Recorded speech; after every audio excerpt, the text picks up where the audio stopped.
बाबा साहब भीमराव अम्बेडकर विश्वविद्यालय लखनऊ के हिंदी विभाग के अंतर्गत शोध रंग द्वारा आयोजित इस कार्यक्रम में आप सबका स्वागत है। मेरे मित्र, बड़े और छोटे, गुरुजन और छात्रगण जो भी इस समय मुझे सुन रहे हैं, देख रहे हैं, उन सब का हार्दिक अभिवादन। जब इस कार्यक्रम की योजना बनी तो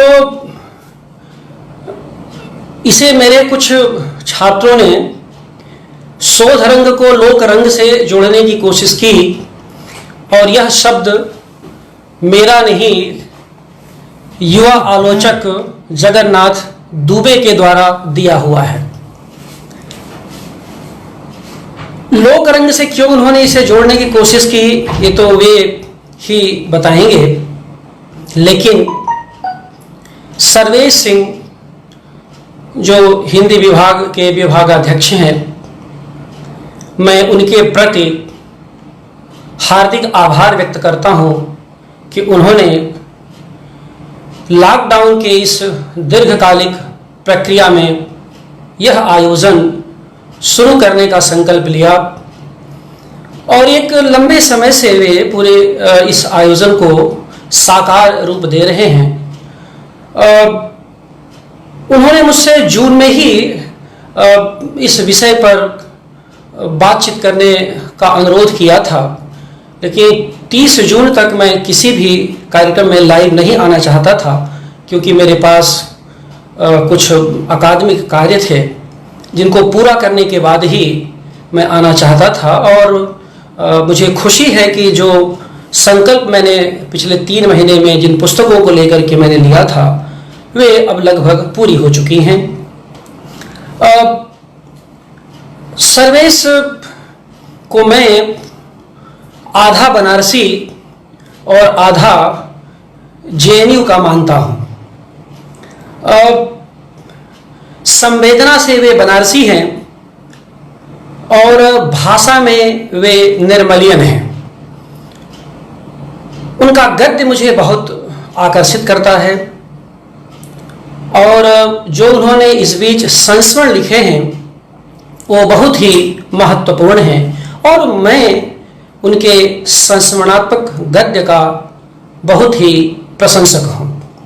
इतना ही नहीं, जिन दिनों वे बनारस में थे वे बाढ़ के दिनों के मेरे साथी हैं और उन्होंने बाढ़ में डूबे हुए मेरे घर को अपनी कविता में दर्ज किया। बाढ़ को तो मैं भूल गया, लेकिन वह कविता अभी भी है और वह कविता पढ़ते हुए बाढ़ की विभीषिका की बार बार याद आती है। इसलिए ये कह सकता हूं कि वे मेरे हालांकि बचावक शब्द इस समय सोशल मीडिया पर बहुत ट्रोल हो रहा है, लेकिन वे मेरे बचावक मित्र हैं और साथ साथ अनुज भी हैं। इसलिए उन्हें मैं अपनी शुभकामनाएं प्रेषित करता हूं इस मंच के माध्यम से कि वे आगे भी इस तरह के आयोजन करते रहें, इसको रूप देते रहें। जो इनका शोध रंग है, जो संस्था है, उसमें रंग शब्द पर मेरा बहुत ध्यान जाता है और मैं ठहरे हुए रंगों से बहुत डरता हूं। बहुत पहले कुमार विकल ने रंग खड़े में है नाम से एक संग्रह ही दिया था और जब कवि दृष्टि की बात आती है तो मैं अपनी बात इस रंग से शुरू करना चाहता हूं। रंग असल में बहुत महत्वपूर्ण होता है, इसमें कोई शक नहीं, लेकिन रंग बहुत सामान्य चरित्र के व्यंजक हुआ करते हैं। सामान्य जो उसके लक्षण होते हैं उसकी सूचनाएं देते हैं। रंगों से अधिक मैं गंध को, खास करके काव्य के संसार में, काव्य की सृष्टि में, काव्य की दृष्टि में मैं गंध को बहुत महत्व देता हूं। उसका एक कारण यह है कि मुझे ऐसा लगता है कि कवि जिस भी विषय को अंतर्वस्तु का हिस्सा बनाता है और उसे शिल्प के ढांचे में अपनी संवेदना, अपनी कवि दृष्टि से आगे ले जाने की कोशिश करता है, उसमें उसकी वस्तु की जो निजता होती है वो बड़ी मूल्यवान होती है। और जो गंध है उसमें जो निजता का हिस्सा है वह हर वस्तु की अपनी गंध होती है और इस कारण से हर वस्तु कवि की दृष्टि में आकर के विशिष्ट हो जाया करती है। इस कारण से मुझे लगता है कि जब कवि दृष्टि की हम बात करते हैं तो रंग से अधिक गंध की महत्ता हो जाती है और इस कारण से कि वस्तु का जो आंतरिक संस्पर्श होता है उन गंध के माध्यम से व्यक्त होता है। चूंकि ये इस पर कवि दृष्टि पर मुझे बात भी करनी है और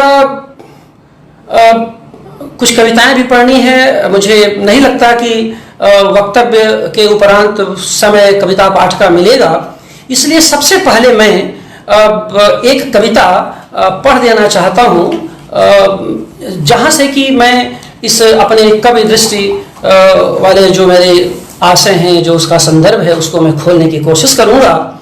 मेरी कोशिश होगी कि यह शास्त्र से लेकर के लोक तक की मैं यात्रा करूं और प्राचीन लेखकों से, शास्त्रीय लेखकों से लेकर के 2020 तक में, यानी 2020 में इस समय कोरोना के इस काल में, जिसे मैं कोरोजीवी काल कहता हूं, यह वो दौर है जो कोरोजीवी काल का दौर है, कोरोजीवी कविता का दौर है। और इस पर मैंने लंबी जो चंडीगढ़ के से युवा कवि और आलोचक अनिल पांडे हैं, उससे मेरी लंबी वार्ताएं हुई हैं, फ़ोन पर लगभग 22 घंटे की रिकॉर्डिंग है और मैंने इस दौर को जो बहुत सारी बातचीत हुई है उसमें वो अभी आएगा, वो प्रकाशित होने को है, उसमें मैं कोरोजीवी कविता का दौर इसे कहता हूँ। तो एक लंबी प्रक्रिया है, यानी शुरू से लेकर के 2020 तक की जो स्थिति है वह आपके सामने मैं रखूँगा। लेकिन सबसे पहले ज़रा देखिए गंध, और ये गंध कविता ओरहन और अन्य कविताएं नामक संग्रह में संकलित है जो 2014 में प्रकाशित हुआ था। गंध कुछ और नहीं, रंगों को भीतर तक उतार देना है। गंध कुछ और नहीं, रंगों को भीतर तक उतार देना है। रंगों से छनकर आती हुई गंध मेरी आंखों से ज्यादा नथनों को भर रही थी, जहां से मेरी धमनियों में रंग उतर आया है। जिसे दुनिया ने रंग की तरह पहचानने की कोशिश की, उसे मैंने गंध की तरह महसूस किया है और धरती पर पसरता गया हूं। मुझे मालूम है कि आकाश के पास रंग ही रंग है जो कि ठहरा हुआ है। मुझे मालूम है कि आकाश के पास रंग ही रंग है जो कि ठहरा हुआ है। गंध तो धरती के पास ही है जिससे उसका डोलना संभव हुआ है। गंध तो धरती के पास ही है, गंध तो धरती के पास ही है जिससे उसका डोलना संभव हुआ है। अब जब यह बात कवि दृष्टि के संदर्भ में मैं शुरू में आपके सामने प्रस्तुत कर दी, तो निश्चित रूप से ये जो धरती का डोलना गंध से संभव है। अब ये जब कवि दृष्टि पर हम बात करते हैं तो निश्चित रूप से इसमें 3 पक्ष महत्वपूर्ण तरीके से उपस्थित होते हैं। पहला ये कि कवि दृष्टि को हम किस रूप में समझें, वो कवि की पक्षधरता। दूसरा है कवि का दर्शन और तीसरा है कवि का इतिहास बोध।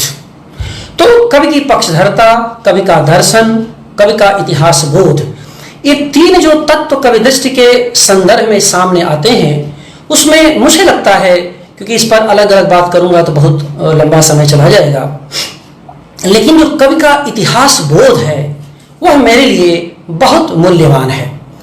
और ये जो इतिहास बोध है यह कवि दृष्टि के निर्माण में बहुत काम की चीज है, बहुत ही निर्णायक हस्तक्षेप करता है। और इस जो इतिहास बोध का भी 2 पक्ष हुआ करता है। एक तो ये कि जो आपकी गति है, आपकी जो दृष्टि की गति है, ये अधोमुखी है, और दूसरा है कि आपकी कवि दृष्टि ऊर्ध्वमुखी है। कवि की गति सामान्यतः ऊर्ध्वमुखी होती है और उसे आगे की ओर चलने आता है। कवि देखता जरूर पीछे है, अतीत को जानने की कोशिश करता है, लेकिन कोई भी कवि अतीत को अपने कंधे पर नहीं ढोता। इसी कारण से मैं कहता हूं कि जो कवि की गति होती है, जो लेखक की गति होती है, वो बुनियादी तौर पर अग्रगामी होती है, ऊर्ध्वमुखी होती है और इसी कारण से इसकी अपनी एक विशिष्टता होती है।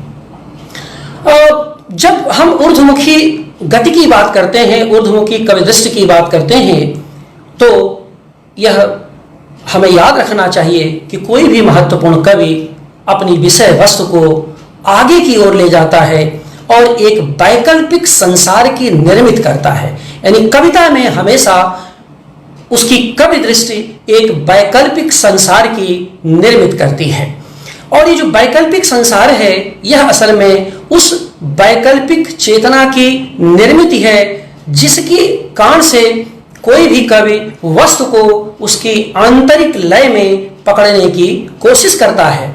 और जब वस्तु को आंतरिक लय में पकड़ने की कोशिश करता है तो निश्चित रूप से वह अतीत व वर्तमान से मुठभेड़ करते हुए भविष्य को सुंदर बनाने की कोशिश करता है।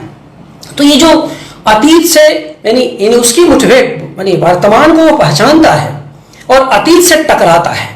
तो पहचानने और टकराने के बीच जो कुछ वह लिखता है, जो कुछ वह देखता है, उसमें भविष्य के कुछ स्वप्न होते हैं जो कि सामान्यतः दिखाई नहीं देते। वह उसकी जो कवि दृष्टि होती है, यानी वस्तु के आंतरिक गति में आगे जो जिस वस्तु को जैसा होना चाहिए उसको पकड़ने की वह कवि कोशिश करता है और इस लगातार अंधकार से लड़ता चला जाता है।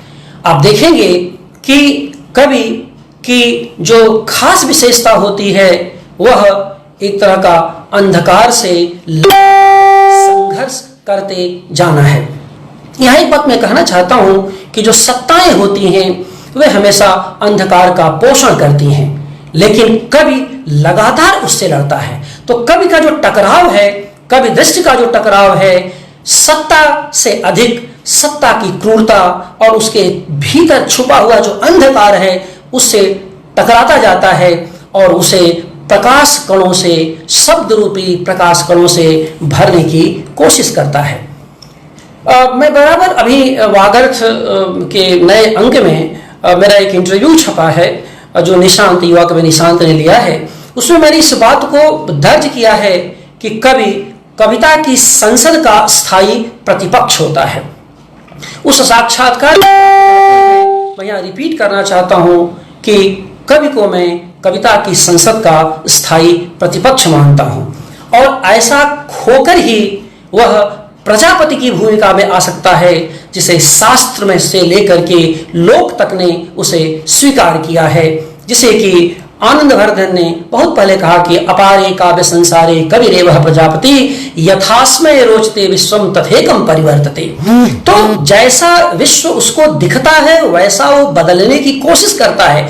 इसका मतलब कि जैसा उसे दिखता है उसमें जैसा दिखने की स्वच्छंदता नहीं है, उस देखने की स्वच्छंदता नहीं है, उसमें भी एक औचित्य विधान है कि उसे कैसा या कैसे देखने आना चाहिए। क्योंकि इसी को देखिए कि बहुत बड़े जो काव्य शास्त्री थे मम्मट ने, जो काव्य प्रकाश के लेखक, उन्होंने साफ साफ लिखा है कि नियतिकृत नियम रहता, यानी जो कवि होता है वो नियति के नियमों को नकार देता है। और उसमें बहुत उन्होंने विस्तार से इस पर बात किया है, जिसको कि बार बार वो कहते हैं कि कवि अपनी प्रतिभा के अलावा गुलामी स्वीकार नहीं करता। तो किसी भी कवि को उसकी प्रतिभा के अलावा गुलामी या कि अधीनता स्वीकार नहीं करनी चाहिए। शायद यही कारण है कि जब हम अपनी शास्त्रीय परंपरा से हमारा जो काव्य था वो जब टकराया तो उसने लगातार अपने को बदलने की कोशिश की और शास्त्र के समानांतर कविता को खड़ा करने की कोशिश की, और लगातार कविता को उसने लोक से जोड़ा, जनता से जोड़ा, अपने समय और समाज से जोड़ा, जिससे शास्त्र सामान्यतः जुड़ नहीं पा रहा था। तो ये बिल्कुल आरंभिक दौर है हिंदी के पूर्व की जो संस्कृत की पृष्ठभूमि है, जिसमें हमें कुछ इसके लक्षण दिखाई देते हैं। और जो कविता के लक्षणों से, काव्य लक्षणों से परिचित हैं, इस बात को बखूबी जानते हैं। इतना ही नहीं, वह जो पूरी की पूरी जो संघर्ष चेतना है, वह 17वीं शताब्दी में पंडित राज जगन्नाथ तक आती आती वह ज्ञान सम्मत रमणीयता में बदल जाती है। तो कवि दृष्टि लगातार बदलती भी गई है, लेकिन लगातार वह ऊर्ध्वमुखी होती गई है, लगातार लोकोन्मुखी होती गई है। और आप समय, समाज और संस्कृत के बरक्स कवियों ने अपने को बदला है। वो कभी अतीतोन्मुखी नहीं हुए हैं, लेकिन अतीत को उन्होंने नकारा नहीं है, अतीत को स्वीकारा है, लेकिन अतीत की अतीतता से बचने की कोशिश करते हुए मानवीय मूल्यों को, अग्रगामी मानवीय मूल्यों को रेखांकित करने की उन्होंने कोशिश की है।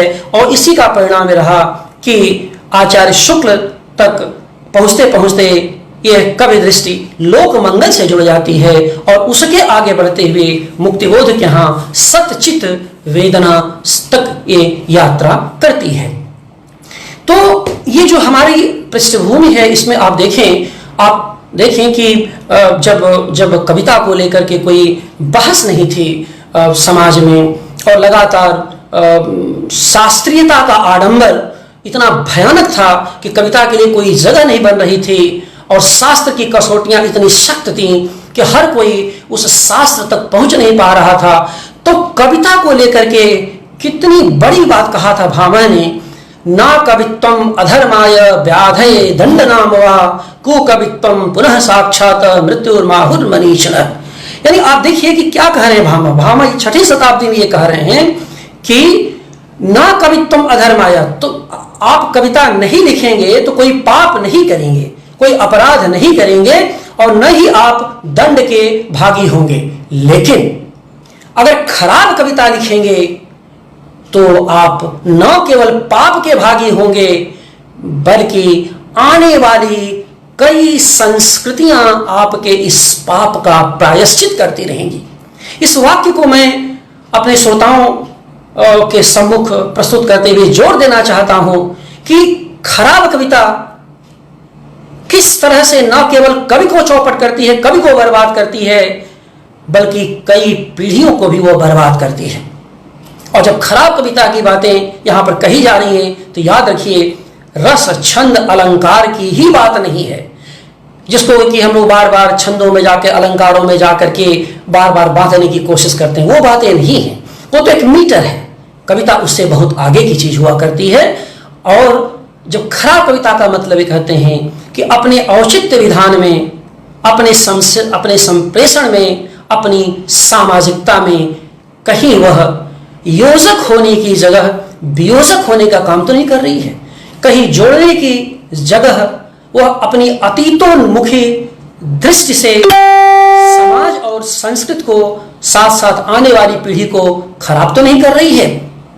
यह जो हमारे पुरखे हैं, उन्होंने उस 6वीं शताब्दी में इसका संकेत किया था, जिसको मैं अपनी तरह से व्याख्यायित करने की कोशिश कर रहा हूं, क्योंकि उनके लिए भी कवि दृष्टि अग्रगामी मूल्यों की संपोषक हुआ करती है, और इसी में उसका कहीं न कहीं औचित्य विधान का रूप मिलता है।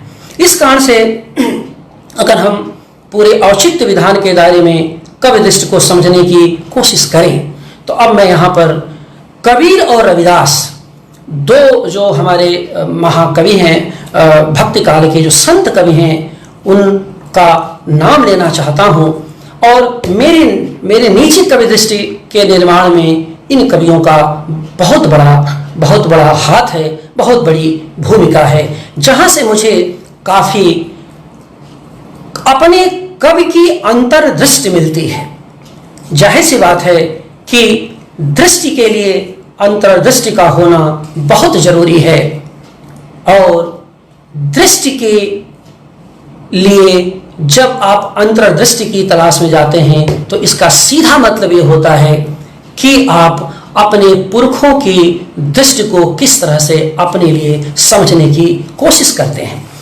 इस कारण से दृष्टि में जब परंपरा की दृष्टि शामिल होती है, यानी एक अपने कवि के लिए उसके अध्ययन की प्रक्रिया में जब अपने पुराने कवियों के पास जाता है और उसकी दृष्टि से अपने दृष्टि का मिलान करता है, तो उसके भीतर एक ऐसी अंतर्दृष्टि विकसित होती है जिसका होना ही कवि दृष्टि के लिए अनिवार्य है।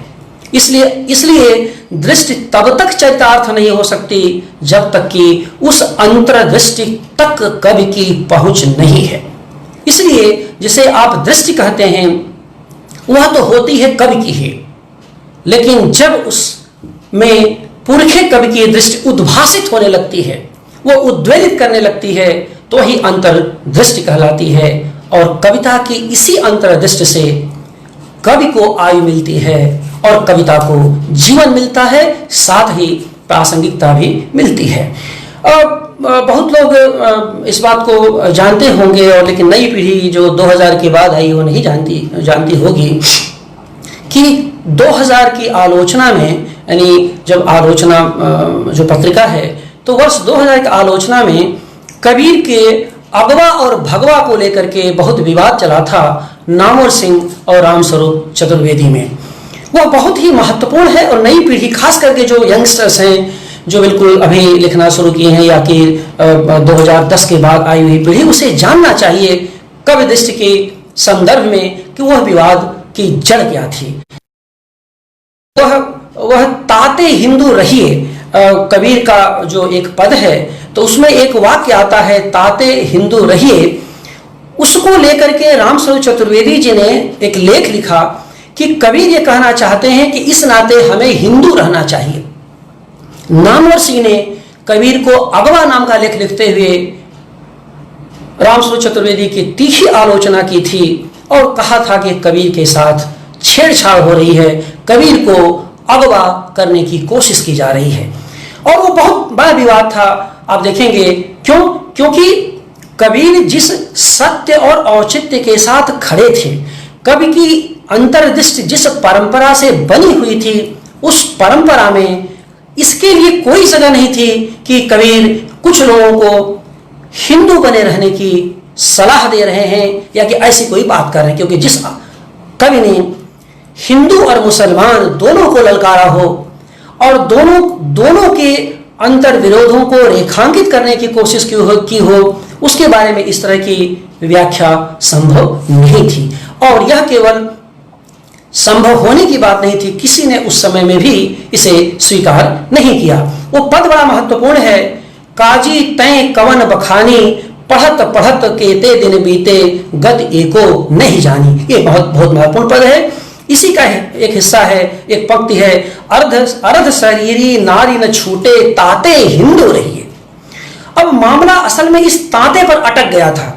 चतुर्वेदी जी ताते हिंदू रहिए में हिंदू बने रहने से जोड़ते थे, जबकि नामवर जी इसे कबीर के ना हिंदू ना मुसलमान वाली कवि की अंतर्दृष्टि से जोड़ने की कोशिश कर रहे थे, जो कि उचित भी था। क्यों? क्योंकि यहां पर असल में कबीर काजी के सुन्नत की व्यर्थता को समझा रहे हैं, क्योंकि वे कह रहे हैं कि सुन्नत तो केवल पुरुष की होती है, स्त्री की नहीं। तो अगर सुन्नत पुरुष की हो रही, स्त्री की नहीं हो रही है, तो जाहिर सी बात है कि आधा शरीर तो हिंदू बना ही रहेगा, तो काहे को शुद्धता, किस बात की शुद्धता का झगड़ा। इसी नाते वो बार बार वो कहते हैं कि जैसे कबीर देखिए कि जो तू बाभन बभनी जाया, आन बाट तो ही काहे न आया, ये कबीर कहते हैं। या कि जो तू तुर्क तुर्कनी जाया, पेटे काहे न सुनति कराया। अब कबीर जब इस तरह की बातें कह रहे हैं, कबीर की मूल स्थापना, कबीर की कवि दृष्टि इससे बनती है, तो ताते हिंदू रहिए में हिंदू की गलत व्याख्या करने की कोई जरूरत किसी को नहीं है, क्योंकि एक कवि की अंतर्दृष्टि में साफ साफ झलकने लगता है कि वो आगे जाना चाहता है कि पीछे लौट रहा है। तो असल में ये जो कवि दृष्टि के समझने का मसला है, वह मैंने जैसे कहा कि भक्ति काल में जो कबीर थे, और अभी मैं आगे रविदास की बात करूंगा क्योंकि रविदास पर मैंने काफ़ी काम इधर काम किया है, जो कि पुस्तकाकार लॉकडाउन के बाद प्रकाशित होगा। उसमें इन सारे संदर्भों को मैंने दर्ज किया है, और वहाँ भी आप देखेंगे कि ताते पर बहुत जोर है। और ये जो संत कवियों में ताते रहे उदासा, कबीर क्या है, ताते हिंदू रही है, मैंने जो ताते शब्द है इसलिए पर जो जोर है, यह असल में बहुत ही मूल्यवान है और इसकी बहुत व्याख्या करने की जरूरत होती है। तो कवि दृष्टि के निर्माण, जो कबीर की बात मैंने कही, वो यहाँ से बनती है। अब जरा देखें कि रविदास उनके ही समकालीन हैं।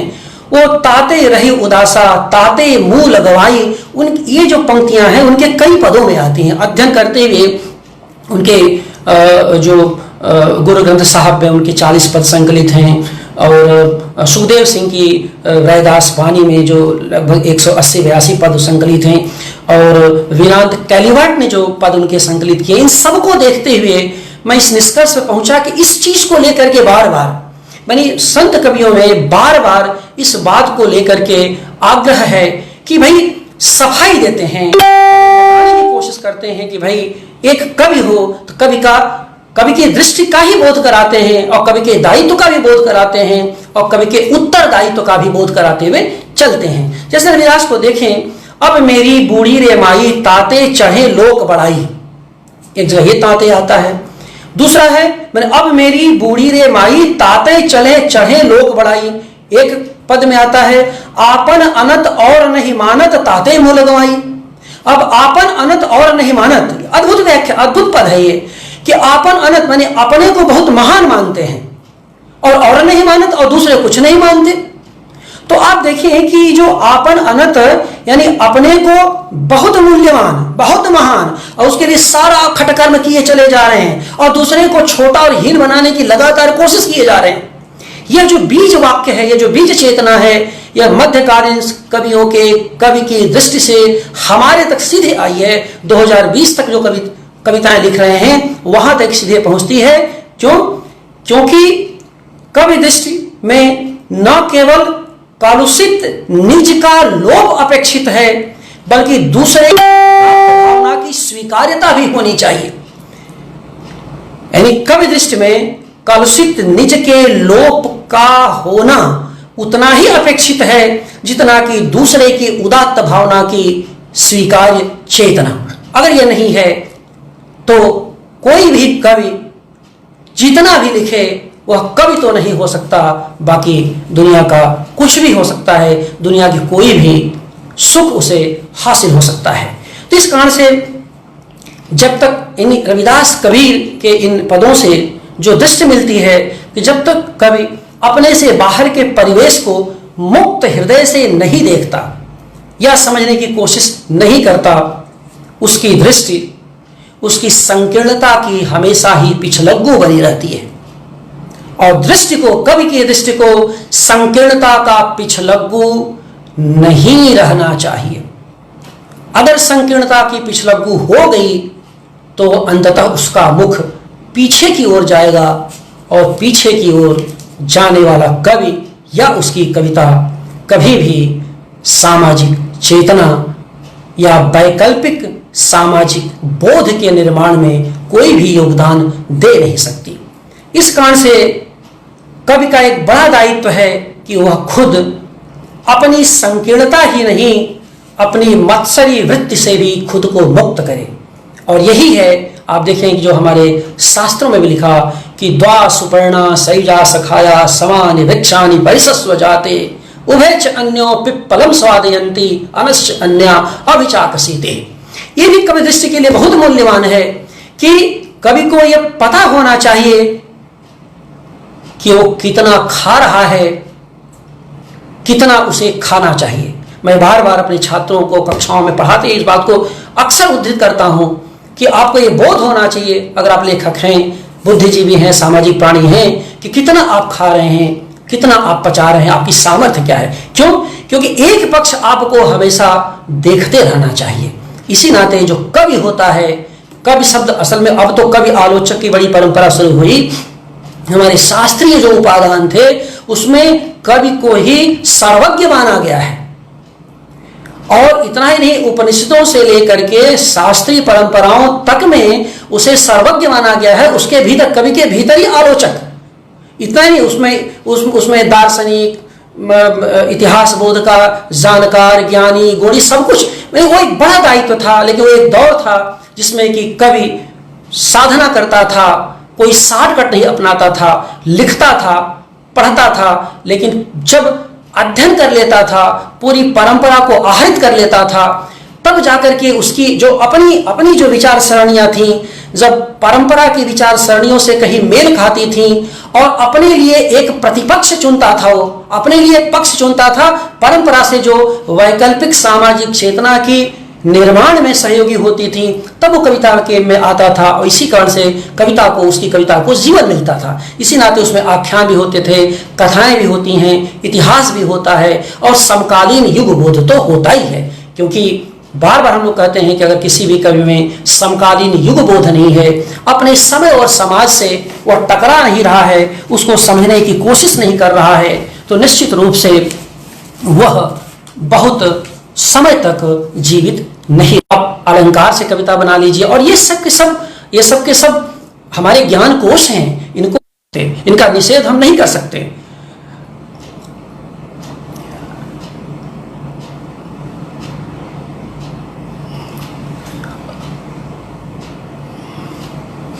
और क्योंकि अगर उस जो हमारी उपलब्धि है, हमारी जो ज्ञान की उपलब्धि है, उसका अगर हम निषेध करेंगे तो एक निश्चित रूप से हम कहीं न कहीं अपनी जड़ों से, अपने मूल से कट जाएंगे। तो ये बातें मैं कुछ आपके सामने जो रखना चाहता था कि ये जो कवि दृष्टि के निर्माण में इतनी सारी जो चीज़ें होती हैं, इन पर हमारा ध्यान जाना चाहिए। अब जैसे कि एक और जगह रविदास लिखते हैं कि उर्मे धरि धरि जब ही बोले तब ही मुंह लगवाई। अब जरा इसको देखें, उर्मे धरि धरि जब ही बोले तब ही मुंह लगवाई। और यह पंक्ति बहुत महत्वपूर्ण है। उर्मे धरि धरि मैंने आप देखिए कि कुछ जो कवि होते हैं, कुछ लोग होते हैं, खूब कस कस करके, खूब दबा दबा के बोलेंगे। दबा दबा के मतलब खूब नाप तोल के बोलेंगे, बड़ी सावधानी से बोलेंगे। अब आप बताइए, कोई कवि बड़ी सावधानी से बोले, बड़े दबा दबा के बोले, बड़े कांख कूक के बोले, तो आप बताइए क्या बोलेगा वो किस चेतना का निर्माण करेगा? तो नाप तोल कर बोलने वाला आदमी चाहे जो कुछ हो जाए, कवि तो नहीं हो सकता। कवि को तो मुखर होना पड़ेगा, तभी उसकी कवि दृष्टि का पता चलेगा। और अगर ऐसा नहीं है तो वह बुनियादी तौर पर दृष्टि दोष का शिकार होगा। मैं कई ऐसे कवियों को जानता हूं जो जीवन के साथ साथ कविता में भी खूब दबा दबा कर बोलते हैं। असल में ऐसा तभी होता है जब वे कवि न होकर व्यापारी होते हैं। कविता को व्यापारी होने से बचने और बचाने की जरूरत है। और जब मैं व्यापारी की बात कर रहा हूं तो यहां पर अभिधा में बोल रहा हूं। गिव एंड टेक की चिंता किसी भी कवि को नहीं करनी चाहिए। हालांकि खुद कुंतक के यहाँ कविता को वक्रता व्यापार कहा गया है। लेकिन याद रखिए, कविता अगर कुंतक के यहाँ वक्र व्यापार है तो वह शब्दार्थ के भीतर स्पर्धा धिरोही चारुता भी है। और स्पर्धा धिरोही चारुता हर प्रकार की कमाई धमाई का निषेध करती है। तो ये जो कुछ पृष्ठभूमि थी जो मध्यकाल के दायरे में मैं आपके सामने रखा, कुछ चुने हुए पक्षों पर बात करने की मैंने कोशिश की, क्योंकि समग्रता में कभी मौका मिलेगा तो एक एक पक्ष पर लंबी बातें हो सकती हैं, घंटों बोला जा सकता है। अब जरा मैं आगे बढ़ता हूँ। आप देखें कि जब मैं आधुनिक काल में हिंदी के आधुनिक कविता में उसके कवि दृष्टि के नजरिए से आगे बढ़ता हूँ तो मैं दो नाम लेना चाहता हूँ। एक गुप्त जी का, यानी मैथिली गुप्त, जिन्होंने भारत भारती लिखा, और दूसरे महाप्राण महाकवि निराला। और ये दोनों आधुनिक यानी 20वीं सदी के बहुत ही महत्वपूर्ण कवि हैं। आप देखें कि गुप्त जी की कविताओं में तमाम, खास करके भारत भारती में राष्ट्रीय जागरण की तमाम विशेषताओं के बावजूद भारत भारती एक हिंदू भावुक मन से आगे नहीं बढ़ पाती। 3 भागों में बटी होने के बावजूद भी वह अतीत खंड में ही उलझी रहती है, यद्यपि उसमें भविष्य खंड भी मौजूद है, लेकिन भविष्य खंड में भविष्य की कोई भी योजना उस पुस्तक में दिखाई नहीं देती, क्योंकि पूरी तरह से एक भावुकता के, एक रोमानिक किस्म के लगाव में वह पुस्तक लिखी जाती है। यद्यपि अपने ज़माने की बहुपठित किताब है, इसको मैं नकार नहीं रहा हूँ, बहुत पढ़ी गई है, लेकिन जो तथ्य हैं वो ये हैं। लेकिन आप देखिए वहीं निराला की, आगे चलकर निराला राम की शक्ति पूजा लिखते हैं, तो वहाँ देखिए आधुनिकता के दायरे में आगे की बात करते हैं। राम के संशय को स्थिर राघवेंद्र को हिला रहा फिर संशय। अभी जो संशय है, और संशयात्मा नाम से हमारे बनारस के बड़े ही मशहूर कवि आदरणीय ज्ञानेंद्र पति का एक बड़ा संग्रह है। तो जो आधुनिकता आई, आधुनिकता बगैर संशय के संभव नहीं है, और निराला की जो कविता में जो संशय है वह उनको आधुनिक बनाता है। राम वहां पर देवता नहीं रहते, राम एक व्यक्ति की तरह, एक चिंतनशील प्राणी की तरह, चिंतनशील मनुष्य की तरह सोचते हैं। आगे बढ़िए, प्रसाद के कामायनी में आइए। प्रसाद की कामायनी महाकाव्य है, इसके बावजूद आप देखेंगे कि वह अपने अतीत के अतीतत्व को छोड़ नहीं पाती। लेकिन वहीं पर देखिए मुक्तिबोध की अंधेरे में जो लंबी कविता है, उसमें भविष्य की गहरी चिंताएं मौजूद रहती हैं। ये जो गहरी चिंताएं मौजूद रहती हैं, ये असल में क्यों हैं? कहना चाहता हूं यही कवि दृष्टि का फर्क है, और कवि दृष्टि के फर्क को समझाने के लिए ही मैं आपके सामने यह बातें मैंने रखी हैं। अब यहां मैं कहना चाहता हूं कि अतीत की स्मृति बुरी नहीं होती, लेकिन उसकी बार बार की याद आपको बहुत कमजोर करती है। इसे आप आजकल जो छंद को लेकर के बहुत सारी बहसें हुई हैं, उस पर मैंने लंबा डिबेट भी किया है, लिखा भी है, और बहुत सारी इस पर बातें मैंने भी कुछ सोशल मीडिया पर डाला है, वो वहाँ पर है। लेकिन अगर आप कहें कि भाई इस अतीत की स्मृति बुरी नहीं होती, उसकी बार बार की याद, तो जो लोग छंद के पैमाने, छंद के मीटर, छंद की पुरानी चीज़ों के, आप जानते हैं कि छंद शास्त्र स्वयं में एक शास्त्र है, स्वतंत्र शास्त्र है, स्वतंत्र ज्ञान का शास्त्र है। वो हमारे पूर्वजों ने बहुत मन से रचा है, लेकिन बार बार छंद प्रभाकर के को बहाना बना करके उसके मीटर के वार्णिक है, मात्रिक है, इसको लेकर उसको लेकर के उसमें उलझे रहेंगे, तो 2020 की त्रासदी का चित्रण कैसे कर पाएंगे? कैसे आने वाले युगों को समझने की कोशिश कर पाएंगे? कैसे नई बात दे पाएंगे? क्योंकि दुनिया उन छंदों से, उन अलंकारों से, उन रसों से बहुत आगे आ चुकी है, और आपको इस आगे पर अब सोचने की जरूरत है। इसी नाते मैं बार बार कहता हूं प्रसंग में कि छंद का पुनर्जन्म उसकी वापसी में नहीं है, उसके रूपांतरण में है। तो आप कितना रूपांतरण कर पाते हैं ये आपके ऊपर है, लेकिन उसके रूपांतरण के लिए भी उसके ज्ञान का होना बहुत जरूरी है। जो बिना पढ़े बहस करते हैं, जिन्होंने अपने इन ग्रंथों के तरफ जिनका रुझान नहीं है, वो जब खारिज करते हैं, उनका खारिज करना अलग बात है, लेकिन आप उसको समझते हुए जो कि निराला ने समझा था, अगर उस दायरे में बात करते हैं तो निश्चित रूप से स्वीकार्य है, और एक बहुत बड़ी बात है, क्योंकि हम आगे की बातें कर सकते हैं, हम पीछे की तरफ लौट नहीं सकते। तो ये जो मुक्तिबोध तक मैंने भामा से लेकर के मुक्तिबोध तक की जो कुछ बातें आपके सामने की हैं,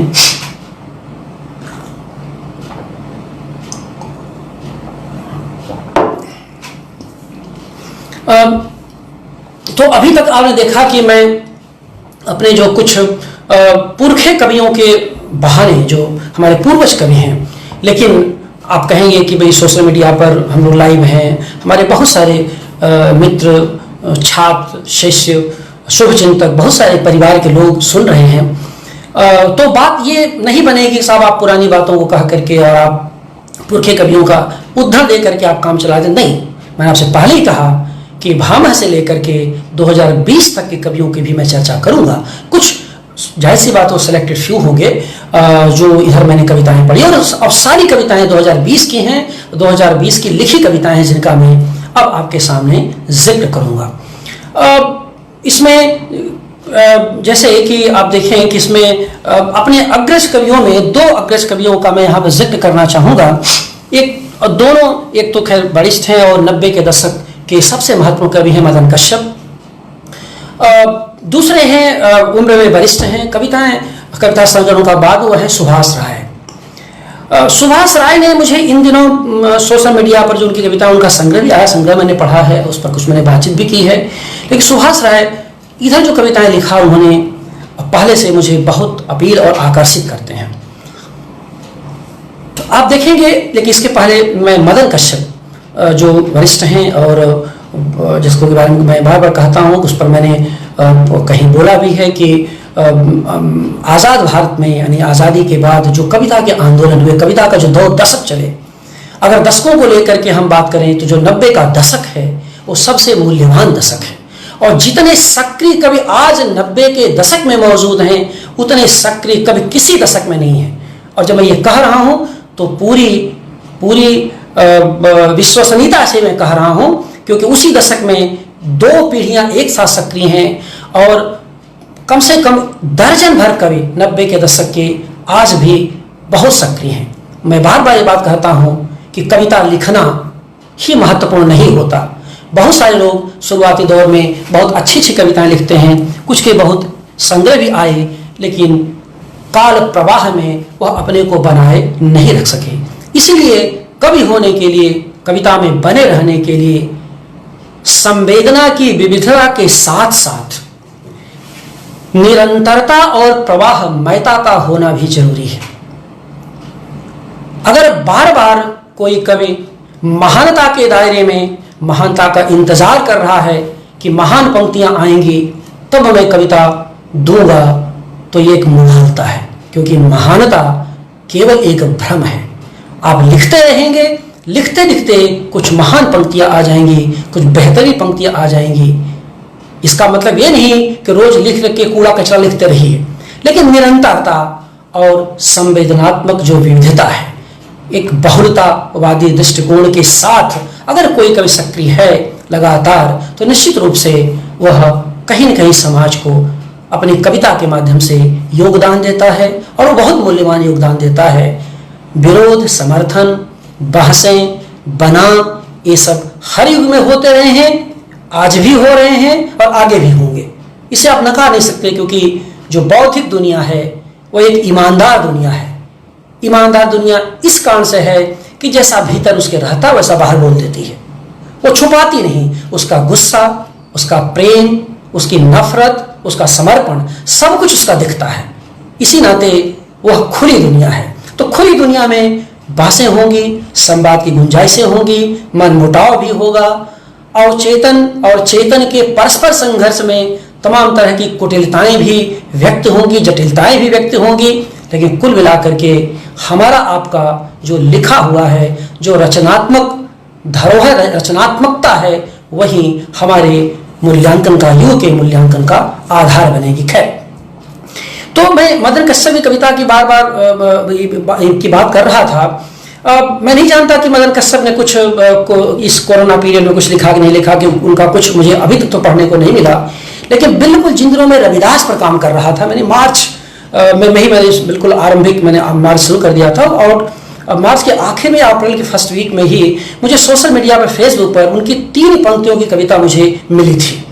और उस कविता को मैं बहुत ही मूल्यवान, कम से कम अपनी कवि दृष्टि के लिए बहुत मूल्यवान मानता हूँ।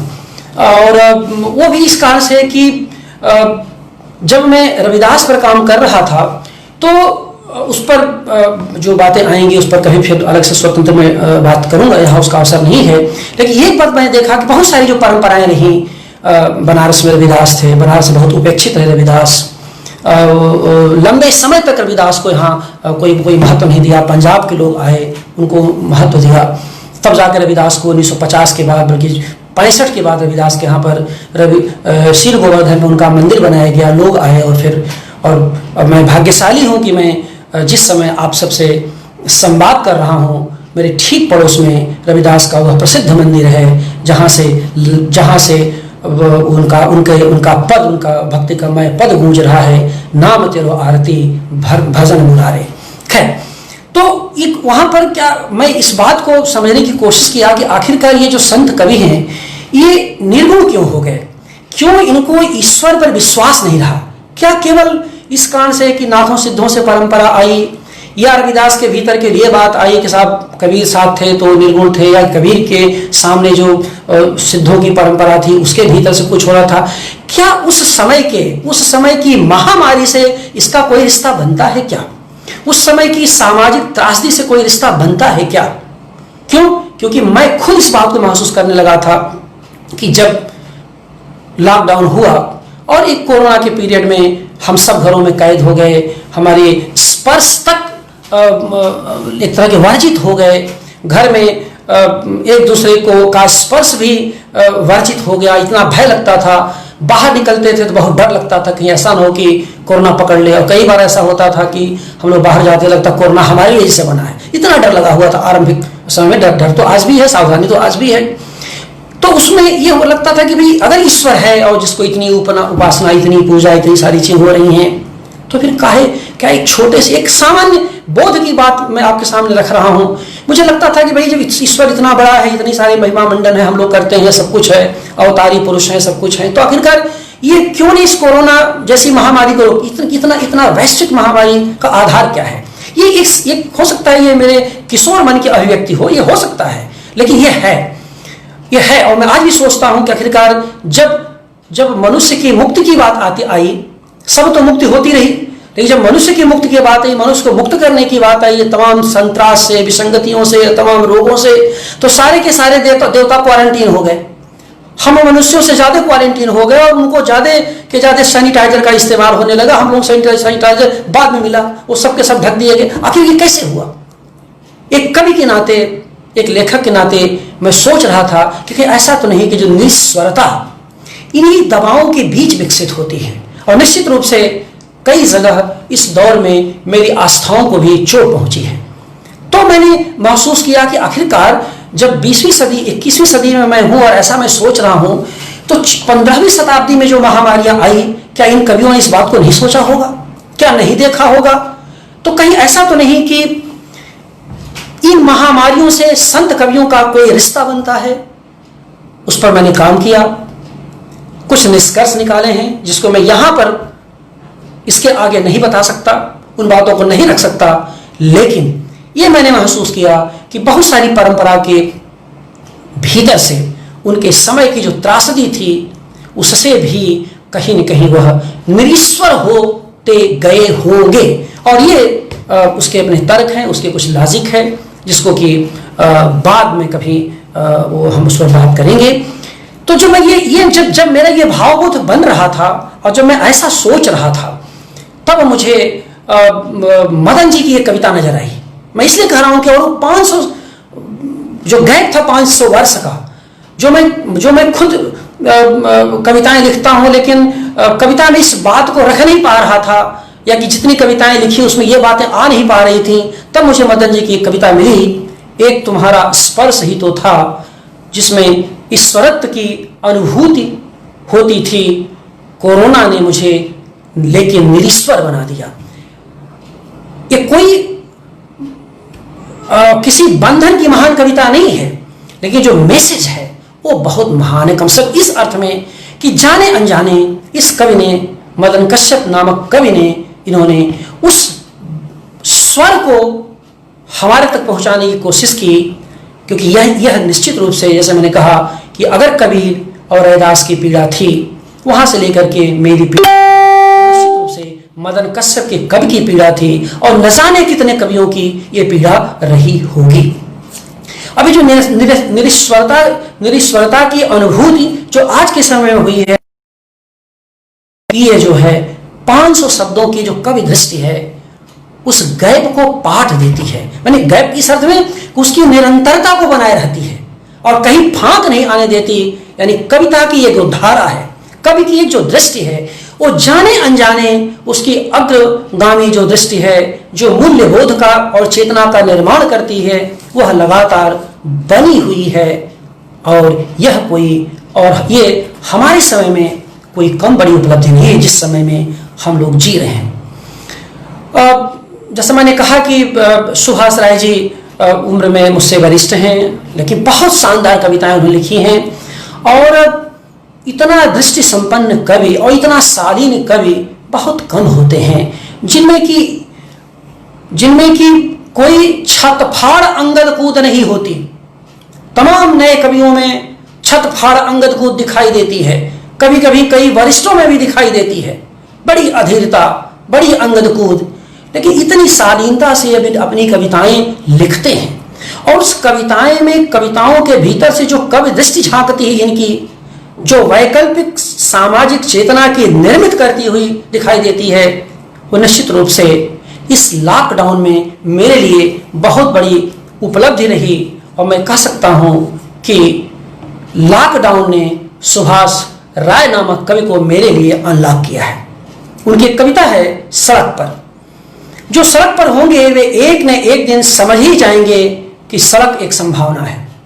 वे समझ जाएंगे कि जैसे सड़कें तमाम मुश्किलें पार करती चली जाती हैं गांव तक, बिल्कुल वैसे ही जा सकती है संसद तक। अब जरा देखिए इस कविता में, जैसे सड़कें तमाम मुश्किलें पार करती चली जाती हैं गांव तक, मजदूर लौट रहे हैं उन सड़कों से। ये कोरोना काल की त्रासदी है, ये कोई पुरानी कविता नहीं, बिल्कुल ताज़ा कविता है, टटकी कविता है। मजदूर लौट रहे हैं, लेकिन कवि की दृष्टि उनके लौटने से ज़्यादा उनकी संसद की तरफ बढ़ती हुई है। यानी उस पीड़ा को संघर्ष में बदलने की जिस तरह से इस कवि ने कोशिश की है, ऐसे तमाम कवियों ने की होगी, करते ही कवि का दायित्व तो ये है, कोई नई बात नहीं। लेकिन इस कवि ने जैसे किया, सामान्य वाक्य, जो मैं बार बार कहता हूं कि कई लोग वाक्य को कविता बनाने के लिए आमादा हैं, और वाक्य को कविता बनाने वाले लोगों को मैं उद्धत कवि कहता हूं। क्योंकि वाक्य जब विश्वनाथ कविराज ने वाक्यम रसात्मकम काव्यम लिखा था साहित्य दर्पण में, तो वाक्य को भी परिभाषित किया था। आकांक्षा, अन्वित और आसक्ति होनी चाहिए। केवल वाक्य संज्ञा, सर्वनाम, क्रिया, विशेषण से नहीं बनता। इसलिए जो लोग भी वाक्य को कविता बनाने पर आमादा हैं, उन्हें उसकी आकांक्षा से, अन्वित से को समझना होगा, तब जाकर कविता बनेगी। सुभाष राय की जो ऐसी पंक्तियां हैं, इस कारण से मुझे याद है कि इस वाक्य के भीतर की जो स्पर्धा धिरोही चारुता है, उसके साथ साथ जो संदेश है, जो वक्रतागत औचित्य है, उसके भीतर से यह कविता आगे की है। लौटती कविता में आगे की बात करने की जो संकल्प चेतना है, वह निश्चित रूप से बहुत ही इनकी नवोन्मेषी दृष्टि का पता देती है। इसी तरह बहुत युवा कवित्री हैं रश्मि भारद्वाज। उनका एक संग्रह है जो सेतु प्रकाशन से प्रकाशित हुआ है, मैंने मेरी माँ को जन्म दिया है। कविता में लगातार सक्रिय हैं और बिल्कुल नई हैं और खूब लिख रही हैं। एक संवाद भी उनके साथ सोशल मीडिया पर हो चुका है, जूम पर, और वो मेरा पहला लाइव था, ये मेरा दूसरा लाइव है। तो उसमें मैंने उनकी वो कविता चंद्रिका स्थान सुनी थी। मैं तभी मुझे वो कविता बहुत अच्छी लगी थी। मैं उस कविता का जिक्र यहाँ करना चाहूँगा, खासकर पर्यावरण के संदर्भ में। जब वो बार बार कहती हैं कि उस कविता में कहती हैं कि वृक्ष की जगह मंदिर उग आने से वो आहत हैं। चंद्रिका स्थान नाम की कविता है, वो कविता लंबी है, उसका मैं यहाँ पर उसको पढ़ नहीं सकता मैं। तो जब उस कविता को ये पढ़ती हैं या कि उस कविता में ये लिखती हैं कि वृक्ष की जगह मंदिर उगाया है, तो मंदिर तो एक स्थिति है, मंदिर बन रहे हैं, मंदिर खूब बने हैं, लेकिन पेड़ की जगह मंदिर का उग आना मैं नहीं समझता कि कोई भविष्योन्मुखी दृष्टि है। कहीं न कहीं वह हमारे समय की प्रतिगामिता को ही बल देती है।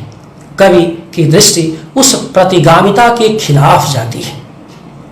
इसी तरह युवा कवि हैं, बिल्कुल यूतन पीढ़ी के बिल्कुल नए कवि हैं अमरजीत राम, बनारस के पढ़े लिखे हैं। मुझे गर्व है कि वो मेरे छात्र हैं। इलाहाबाद विश्वविद्यालय में पढ़ाते हैं। और मैं बार बार मजाक में कहता हूं उनसे कि लॉकडाउन में सबसे अधिक तुम ही अनलॉक हुए हो मेरे लिए, क्योंकि जितनी मेरे ख्याल से 30-35 कविताएं उन्होंने लिखी होंगी, और जैसे सरस्वती उन पर काव्य पुरुष, सरस्वती उनके भीतर के काव्य पुरुष को आंदोलित करती हैं। एक से कविताएं उन्होंने लिखी। उनकी कुछ कविताएं अभी मैंने पहली बार, जो बहुत ही महत्वपूर्ण युवा कवि हैं संतोष चतुर्वेदी, इलाहाबाद में रहते हैं, इतिहास के शिक्षक हैं, हिंदी के शिक्षक नहीं हैं, वो एक पहली बार नाम का ब्लॉग चलाते हैं। मेरे इलाहाबाद विश्वविद्यालय में जो पढ़ता था तो मेरे जूनियर थे, जूनियर नहीं थे बल्कि जहाँ मैं रहता था और मेरे पड़ोसी भी थे हुए। बीच में संवाद बहुत कम रहा, मैं बनारस आ गया, वो इलाहाबाद रह गए। तो उन्होंने ब्लॉग पहली बार, वो मेरे ख्याल से बहुत दिन से चला, 10 साल तो हो ही गया होगा। तो उस ब्लॉग पर मैंने अमरजीत की एक कविता कुछ दिन पहले पढ़ी, मुसहर स्त्रियां। अब ये कविता इतनी मार्मिक है, मार्मिक ही नहीं है, उनके कवि दृष्टि का पता देती है। बहुत मार्मिक कविता है। वो एक जगह उस कविता का हिस्सा है,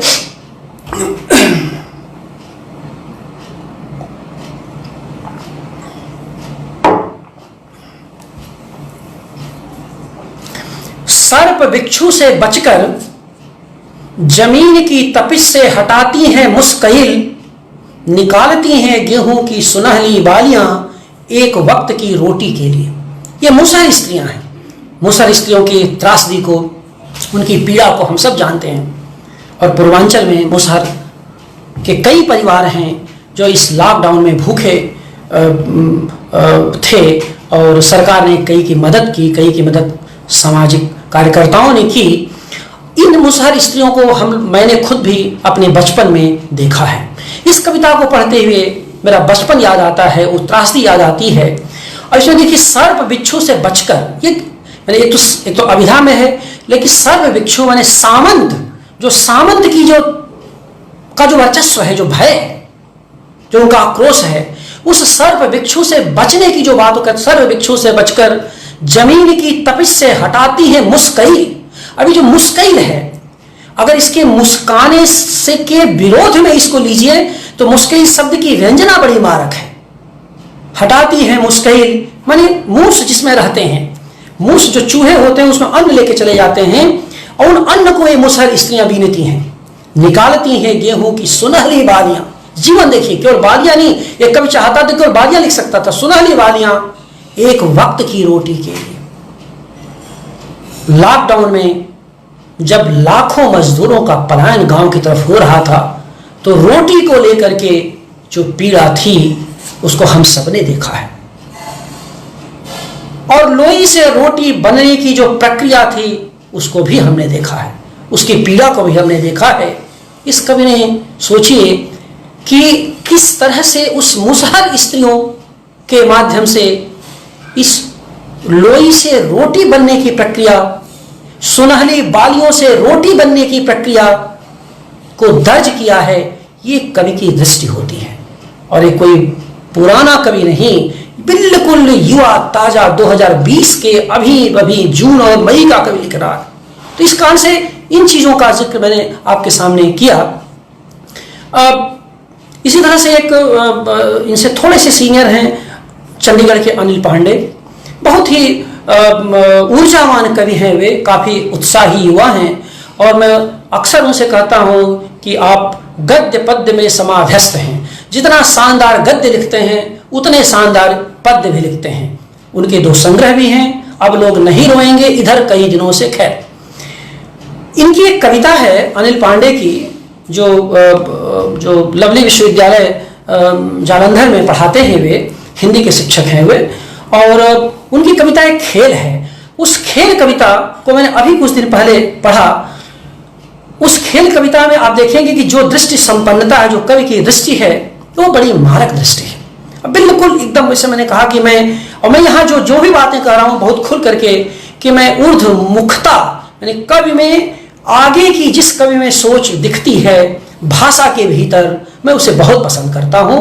और इसके साथ साथ उसके पास अतीत का संस्कार भी हो, अगर वो दिख जाए तब तो जबरदस्त है। मैंने ऐसा न लगे कि भाई केवल वो वो पंक्तियां केवल यूं ही आ गई, लगे कि नहीं वो एक बड़ी परंपरा के भीतर से बोल रहा है, लेकिन नई बात बोल रहा है। तो उसमें जो एक दृष्टि है, तो इसमें आप देखेंगे कि तमाम जो कवियों में हर युग में ससीम से असीम की जो उछल कूद दिखाई देती है, इस कवि में वह ससीम से असीम की उछल कूद नहीं है, ससीम से ससीम की यात्रा है। असीम के लिए, अनंत के लिए कोई जगह यहाँ पर है ही नहीं। और दृष्टि यह है कि वही लॉकडाउन का है, एक माँ है जो मर चुकी है एक रेलवे स्टेशन पर, बच्चा है उस माँ के कपड़े से खेल रहा है, बच्चे को नहीं मालूम है कि माँ उसकी मर चुकी है। मैं आपको खुद निजी अनुभव में शेयर करना चाहता हूँ। मैं इस दृश्य को कविता में नहीं बांध पाया, जबकि कई ऐसे दृश्य हैं जो जिस पर मैंने कविताएं लिखी हैं, खास करके जो बच्चा कविता जिसमें कि अटैची पर माँ बच्चा खींच रही है, वो पशु की जगह जो जुआ के अपने कंधे पर लाद करके एक आदमी गाड़ी खींच रहा है, जो मिक्सर में जो बंद होकर के मजदूर जा रहे हैं, उनकी सारी पीड़ाओं को मैंने देखा।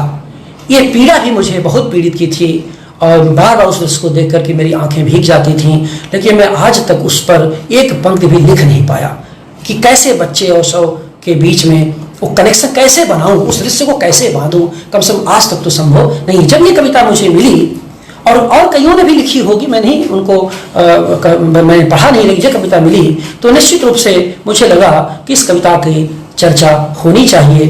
तो जो खेल कविता देखें, देख रहा हूँ और न ही देख पाने की शक्ति है, बस सोच रहा हूँ कि एक तरफ बच्चा खेल रहा है माँ की चादर से, तो दूसरी तरफ कुछ लोग रोटी के खेल में मशगूल हैं।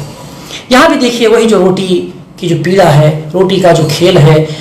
सरकार जो लगातार आत्मनिर्भरता की बात कर रही है, सरकार की आत्मनिर्भरता एक अच्छी बात हो सकती है, लेकिन उसे रोटी के संघर्ष को भी देखना होगा, उसे समझना होगा कि आखिरकार यह कौन सी स्थिति है जिसमें एक बच्चा रोटी से नहीं अपनी माँ के सौ से खेल रहा है और उसे नहीं पता उसकी माँ मर चुकी है। तो इस पर बहुत सारे लोग लिखे होंगे, दृश्य ऐसा था, उस पर मैं कोई टिप्पणी नहीं करूँगा, लेकिन ये ज़रूर है कि जो मन है, जो कवि की दृष्टि है, वो पता देती है। और ख़ास करके यह बात, क्योंकि जैसा मैं हमेशा कहता हूँ कि मैं अपने लिए भी नई जो युवा शक्ति है जब कविताएं लिखती है, वो नई संवेदना के साथ आती है, तो मैं उसे बड़े महत्व के साथ और बड़े आदर और स्नेह के साथ देखने की कोशिश करता हूँ कि वो क्या लिख रही है, क्या किस दिशा में लिखने की कोशिश कर रही है। इस क्रम में एक और कवि का मैं जिक्र करना चाहता हूँ, कुमार मंगलम है। बनारस से गए हैं, आजकल दिल्ली में हो चुके हैं, मन से बनारसी हैं, लेकिन शरारतें उनकी दिल्ली वाली हैं। और मेरे शिष्य रहे हैं, इसलिए इसे इतना मजाक में कर सकता हूँ उनसे। तो आदतें लेकिन अभी मन से बनारसी हैं, लेकिन आदतें उनकी दिल्ली वाली हो गई हैं। अभी उनकी कविता मैंने कल ही शायद अनुनाद पर मैंने पढ़ी, वो भी ब्लॉग पर उनकी कविता पढ़ी, जिसमें उनकी कविता है कर्मनाशा। अब ये जो कर्मनाशा को हम लोग अक्सर सुनते रहे, अक्सर इन चीज़ों को देखते रहे कि कर्मनाशा में उसमें स्नान करने से कर्म का नाश हो जाता है, आदमी पाप का भागी होता है।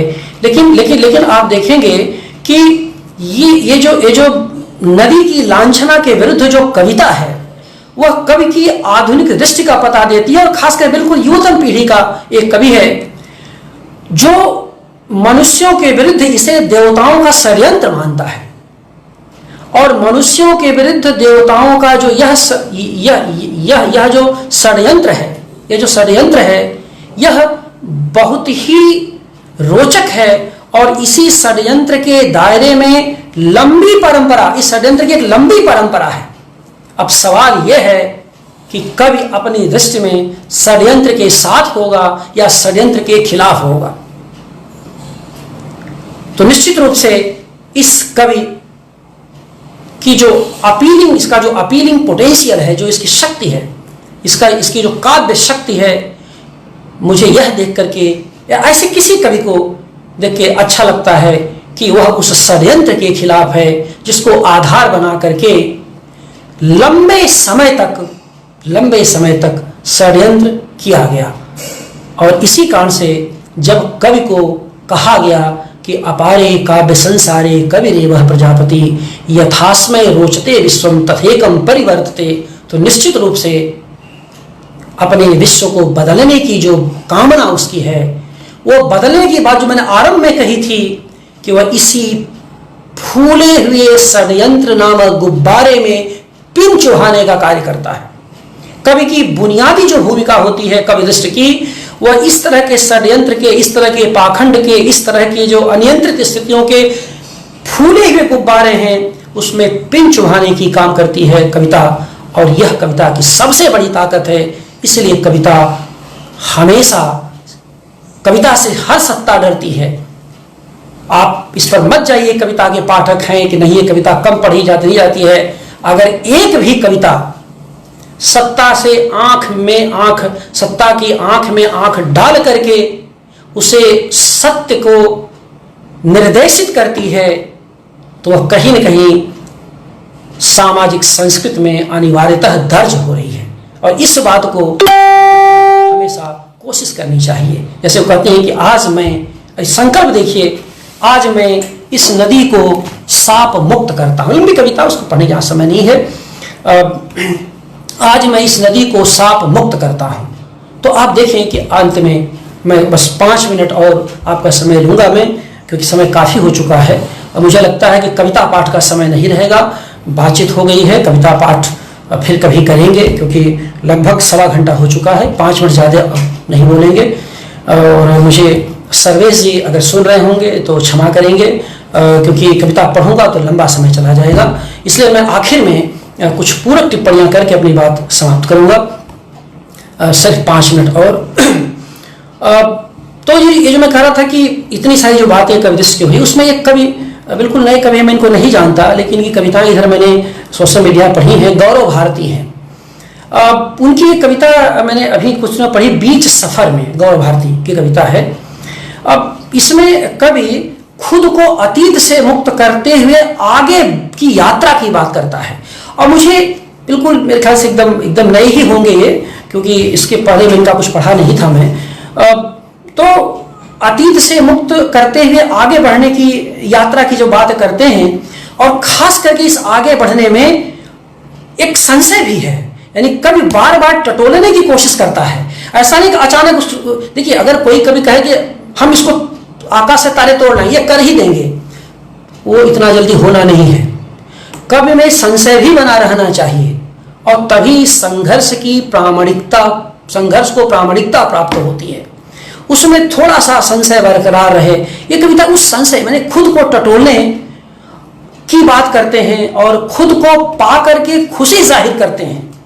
अब आप बताइए, इस महामारी में आप देखें कि जिस तरह से लोग परेशान रहे, उसमें खुद को टटोलते हुए खुद को पाने की कोशिश करना एक युवक के लिए जो बिल्कुल नया है, जिसके पास कोई भविष्य अभी तक स्पष्ट नहीं है कि क्या होगा, वो कितनी बड़ी बात है। और उसको कैसे, मैंने कुल मिला कि एक तरह का, जो मैं बार बार कहता हूं कि दवाएं ही हमारी प्रतिरोधी क्षमता का कारण नहीं बनती, दवाएं ही हमारी प्रतिरोधी क्षमता का विकास नहीं करती। इस तरह का साहित्य, इस तरह की कविता भी हमारी प्रतिरोधी क्षमता का विकास करती है। और ये मैं फिर आप सबसे कहना चाहता हूं पूरी विनम्रता से कि समाज के प्रति जितनी बड़ी जिम्मेदारी का निर्वाह काव्य ने किया, कविता ने किया है इस लॉकडाउन में, उसे आप साहित्य भी कह सकते हैं, लेकिन सर्वाधिक कविता ने उसका निर्वाह किया है, वह हमारे लिए एक होने का कारण बनता है। आलोचनाएं कर सकते हैं, अच्छी हैं, बुरी हैं, क्या है क्या नहीं, और आप सोशल मीडिया आप सब जानते, सब जुड़े में खूब चल रहा है। खराब कविताएं, अच्छी कविताएं, ये कविताएं, वो कविताएं, बेमतलब कवियों के बारे में एक दौर में एक सज्जन ने कहा कि मैंने तो अपने ब्लॉग पर कविता पोस्ट करना बंद कर दिया। अब यहाँ अवसर नहीं उस टिप्पणी करने का कि पोस्ट करें ना करें, लेकिन कविता तब भी लिखी गई और लोगों ने, और आगे भी लिखी जाती रहेगी। साहित्य की समग्र विधाओं में सबसे दुदकारने जाने वाली विधा अगर कोई रही है तो कविता रही है, और आज नहीं है। यह पहले भी थी, तुलसी निराला कबीर के जमाने में, तुलसी कबीर और रविदास के जमाने में भी थी और छायावाद में भी थी। यूं ही गुस्से में निराला नहीं थे, यूं ही निराला गुस्से में जो है कॉलेज का बचुआ नाम की कविता रामचंद्र शुक्ल पर नहीं लिखा था, और उसका समय कभी संस्मरण सुनाऊंगा। बहुत गुस्से में थे क्योंकि शुक्ल जी को निराला की कविता समझ में नहीं आ रही थी। निराला जिस ऊंचाई से बोल रहे थे, शुक्ल जी वहां पहुंच नहीं पा रहे थे, और दोनों महान हैं। तो ये सब चीजें उसी में कॉलेज का बचुआ नाम की कविता दर्ज किया है उन्होंने, जिसमें बहुत लोग जानते होंगे, और खासकर नई पीढ़ी को नहीं पता होगा तो उनके आगे कभी इस पर हम लोग चर्चा करेंगे। तो खैर, तो ये सब सारी चीजें नहीं तो मैं कह रहा था कि जो गौरव भारती की कविता है मैं पढ़ देता हूं। छोटी कविता है। ठहर कर रिहा करता हूं खुद को कल से, ठहर कर रिहा करता हूं खुद को कल से, ठहर कर तय करता हूं अगला पड़ाव, ठहर कर देखता हूं भागती हुई भीड़ को और नजरें फेर लेता हूं, ठहर कर टटोलता हूं खुद को और पाकर खुश होता हूं बीच सफर में कहीं, ठहर कर टटोलता हूं खुद को और पाकर खुश होता हूं बीच सफर में कहीं। अभी जो बीच सफर में कहीं खुश होने की बात है, ये कम बड़ी बात नहीं है। जब 3 महीने से हम लोग लॉकडाउन में हैं और आगे कितने दिन तक लॉकडाउन में रहेंगे, कितने दिन तक एक तरह का एक दूसरे के स्पर्श के बगैर रहेंगे, कितने दिन तक मास्क लगा के घूमेंगे, कितने दिन तक सुबह निकलने के बाद पता नहीं चलेगा कि शाम को जब लौटेंगे तो स्वस्थ रहेंगे। तो ऐसे में ये कविताएं, कवि की भूमिका, कवि की दृष्टि बहुत ही आकर्षित करती है। समय काफ़ी लंबा हो चुका है। कुछ तमाम हमारे मित्र कुछ कविता सुनाने की बात कर रहे हैं। सर्वेश जी अगर सुन रहे हो तो क्या उनकी इजाज़त क्या है, नहीं तो बंद करें क्योंकि 1 घंटा 20 मिनट हो चुका है और फिर कभी कविता को लेकर के आएंगे। सर्वेश जी, मैं आपकी प्रतिक्रिया का इंतजार कर रहा हूं, आप बताएं तो मैं कुछ एक आध कविताएं पढ़ दूं।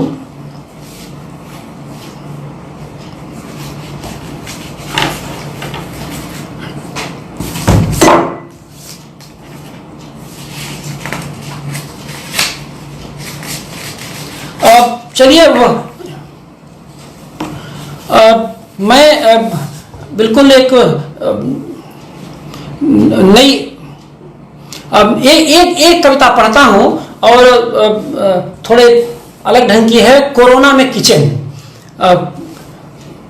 कोरोना में किचन ये मैंने अपनी पत्नी सुनीता के लिखी थी और इस पे सोशल मीडिया मैंने पोस्ट भी किया था, तो इसको बस एक कविता इसको पढ़ देता हूँ।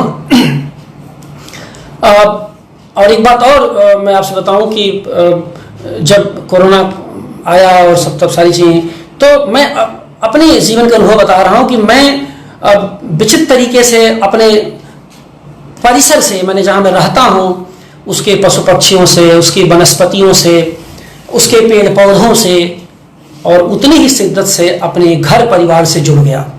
इसके पहले ऐसा नहीं कहूँगा मुझे समय नहीं मिलता था और इतना भी व्यस्त मैं नहीं रहा, लेकिन व्यस्तताएं थीं और इन चीज़ों की तरफ ध्यान नहीं जाता था।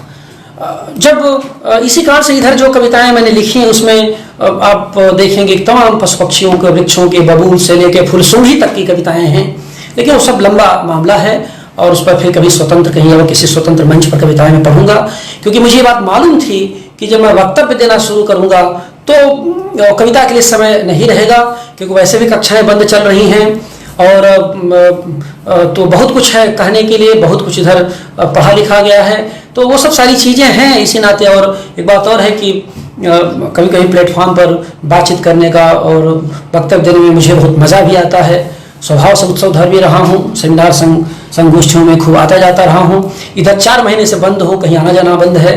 बहरहाल ये एक माध्यम है और जो कि सर्वे जी ने उपलब्ध कराया है और कई मित्रों ने आगे भी अनुरोध किया है जो जल्दी ही हम आपसे मुखातिब होंगे तो उन मंचों पर हम कुछ कविताएं पढ़ेंगे। शीघ्र ही 2-3 मंचों से अपनी प्रस्तुति देनी है, क्योंकि ऐसे मैंने कहा था कि सबको ये पता था कि 30 जून तक मैं लाइव नहीं रहूँगा।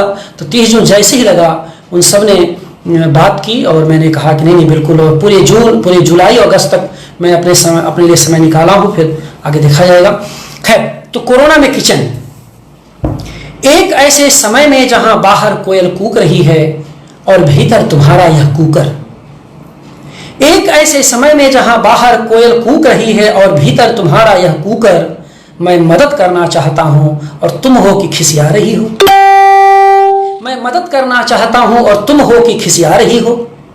जब जब घुसता हूं रसोई घर में, जब जब सोचता हूं बेलन उठा ही लूं, छिली हुई मटर व आलू की छौंक ही दूं आज, तुम दौड़ी चली आती हो फैलाने, बिखराने, लीपने, पोतने के साथ तहस नहस करने की कई धाराओं के बीच चालान कर ही देती हो। सब इधर उधर कर दिया, कहीं कुछ मिल नहीं रहा, जैसा कुछ बड़बड़ाने लगती हो। माना कि यह तुम्हारा परिसर है, माना कि यह तुम्हारा परिसर है, तुमने इसे बहुत मेहनत से सजाया है। तुम्हारे लिए यह तुम्हारे पूजा घर से भी पवित्र है, जहां सिर खुजलाना और रोटी बेलना एक साथ संभव नहीं है। यह मैं बता दूं एक ईमानदारी की बात कि जब मैं कविता लिखा था कि जहां सिर खुजलाना, यहाँ जहां नाक खुजलाना मैंने लिखा था, क्योंकि मुझे अक्सर घर की जो स्त्रियां हैं मैंने देखा कि वो पुरुषों की मतलब डिगिंग द नोच को लेकर के बड़ा चिढ़ती हैं। तो मुझे वो चिढ़ थी और मैंने देखा था उसको, घरों में जो विवाद होते थे तो नाक खुजलाना मैंने लिखा था। और वो कविता मैंने सोशल मीडिया पर जैसे ही पोस्ट की, हालांकि पत्नी को मैंने सबसे पढ़ाया था और उन्होंने इस शब्द पर ऐतराज किया था, तो मैंने कहा था ठीक है, अब एक सारी चीज़ें हैं। लेकिन जैसी कविता पोस्ट हुई, जो कवित्री आभा बोधिसत्व हैं, मुंबई में रहती हैं, बड़ी अच्छी कविताएं लिखती हैं आभा, और हमारे उनके पुराने इलाहाबादी संबंध हैं आभा की। तो मैं आभा बोधिसत्व ने तुरंत मुझे इस कविता पर विद इन नो टाइम आभा ने मुझे टोका। उन्होंने कहा कि भाई साहब ये जो नाक खुजलाना बहुत इरिटेट कर रहा है, इसको आप निकाल दीजिए। तो ये जो चीज़ें हैं कभी कभी मैं ये प्रसंग इसलिए बता रहा हूँ आभा बोधिसत्व की इस सलाह को लेकर के कि पत्नी की का कहना मैं नहीं माना और मैं अपने जोश में था कि नहीं ये कविता चल जाएगी वक्ता, क्योंकि मुझे उस इरिटेशन को दिखाना था। लेकिन तब मुझे लगा कि नहीं, कुछ तो गड़बड़ है, और ये वो जो नाक खुजलाना शब्द था वह कविता के पूरे सौंदर्य को इस तरह से वो खत्म कर रहा था। तो उस जगह पर मैं सिर खुजलाना कर दिया। इसे फिर पढ़ता हूँ तो आप उसका संदर्भ आपसे जुड़ेगा। माना कि यह तुम्हारा परिसर है, तुमने इसे बहुत मेहनत से सजाया है। तुम्हारे लिए यह तुम्हारे पूजा घर से भी पवित्र है, जहाँ सिर खुजलाना और रोटी बेलना एक साथ संभव नहीं है।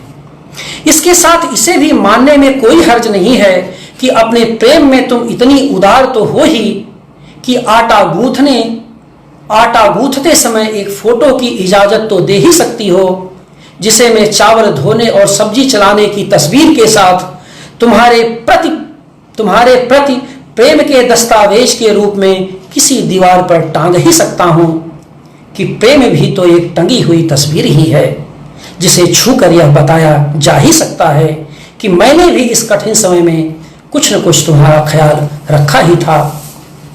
लेकिन तनिक सोचो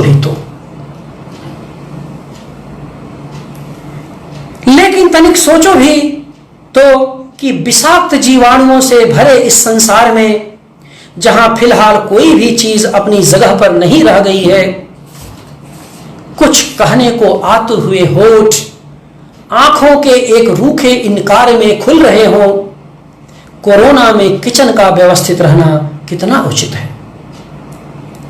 ठीक ऐसे समय में जहां नजदीकियां योजन भर की दूरियों में रूपांतरित हो गई हैं, नदियां फैलकर समुद्र बन गई हैं और सड़कें उलटकर आकाश, चम्मच की जगह पड़े रहना क्या हमारे प्रेम का ठहर जाना नहीं है।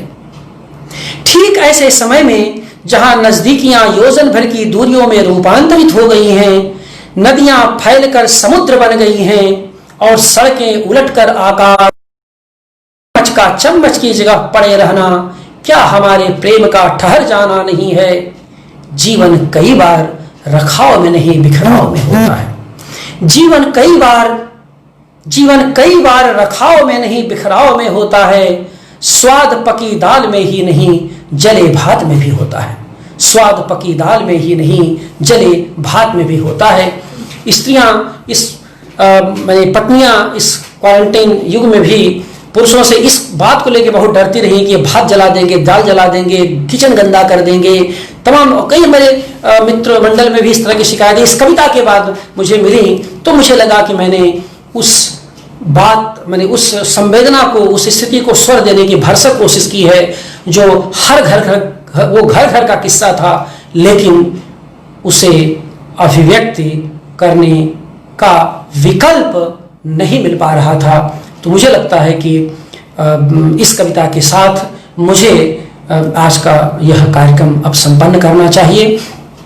और मैं चूँकि मैंने कैमरे से एक लंबी दूरी बना रखी है और मैं कोई कमेंट न पढ़ पाया है न मैंने देख पाया है, और मैं सिर्फ बोलता रहा हूँ, कुछ भी मैंने नहीं देखा है। और इस कारण से जो भी टिप्पणियाँ आई होंगी उनको मैं इसके बाद देखूँगा, तो मैं समझने की कोशिश करूँगा कि किसने क्या कहा और कैसा लगा आपको।